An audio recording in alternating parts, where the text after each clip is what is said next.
All right, let's take a look at the rest of this worksheet that was assigned for homework for last night. I'm just going to scroll down here, and one of the things that you need to remember is that when you are naming the sides and the angles of a triangle, you're going to use uppercase for the vertices, so this would be A and then B and then C, all capitals, and you're going to use lowercase for the sides across from the vertices for the side lengths. So because this is vertex A, this is side A and it's a lowercase. Because this is vertex B over here, then this is side B. It's also the hypotenuse.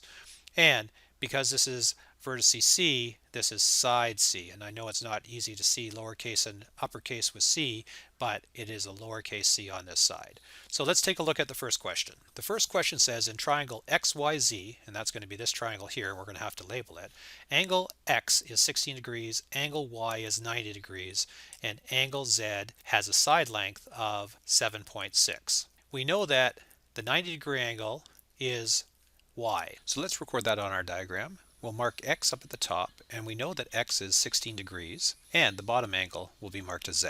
I also know that the side length for Z is 7.6, and because we know that across from vertex Z is side Z, so side Z has to be over here, this means that this side is 7.6 centimeters. So I'm just going to erase the Z, but now we've got our triangle labeled the way we need to. Because we're going to use trig functions and we have to calculate side y, here is vertex y, so this is side y over this side. This is what we're actually trying to figure out. Let's label our diagram. We're given this angle right here, so this has to be the opposite side, this has to be the adjacent, and this is going to be the hypotenuse because it's opposite the 90-degree angle.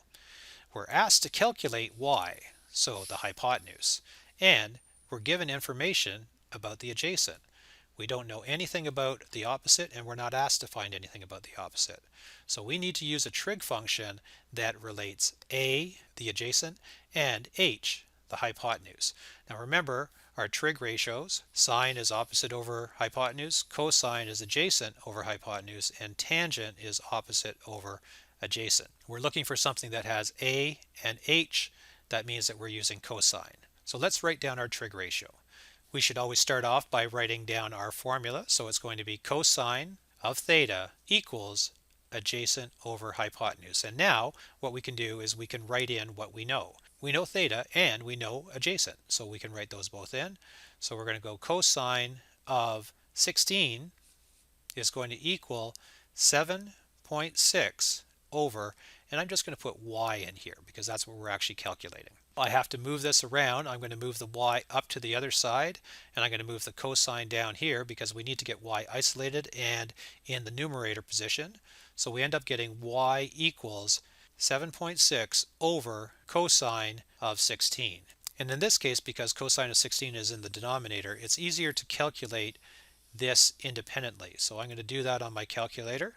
I need to figure out what the cosine of 16 is, so I type in 16 first, my trig drop down, and cosine, and I get 0.9613 rounded to 4 decimal places.